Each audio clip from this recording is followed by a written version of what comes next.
আন্দোলনের সময় যে মির্জা আব্বাস বোরকা পরে একটা লুকিয়েছিল। বিগত নির্বাচনগুলোতে বিতর্ক আলোচনা সমালোচনার কেন্দ্রে ছিলেন কন্টেন্ট ক্রিয়েটর আশরাফুল আলম ওরফে হিরো আলম। ভোটের মাঠে হিরো আলমকে সবসময় বিনোদনের খোরাক হিসেবেই নিতেন ভোটাররা, আর নিশ্চিত পরাজয় জেনেও ভোটের মাঠে নামতেন হিরো আলম। তবে এবার মনোনয়ন নিলেও শেষ পর্যন্ত নির্বাচনে অংশগ্রহণ করছেন না তিনি। প্রশ্ন উঠছে, হিরো আলমের সেই অভাব এবার কে পূরণ করবে? সে প্রশ্নের উত্তর দিয়েছেন খোদ হিরো আলম নিজেই।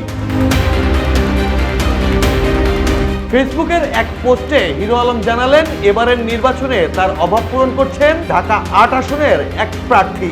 নাম উল্লেখ না করলেও বলে দিতে হয় না তিনি যে এনসিপি নেতা নাসিরউদ্দিন পাটোয়ারির কথাই বলেছেন। ত্রয়োদশ জাতীয় সংসদ নির্বাচনে সারা দেশের নির্বাচনী আমেজ একদিকে, আর ঢাকা ৮ আসনের নির্বাচন অন্যদিকে।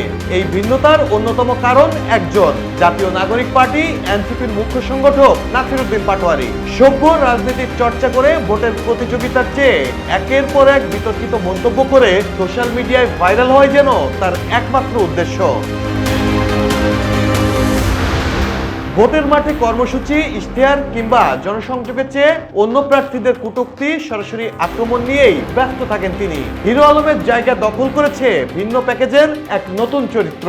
ঢাকা ৮ আসনের ভোটাররা শেষ পর্যন্ত পাটোয়ারিতে হাসির খোরাক খুঁজবে নাকি মির্জা আব্বাসের দায়িত্বশীল নেতৃত্ব, সে সিদ্ধান্ত দেবে ব্যালটে।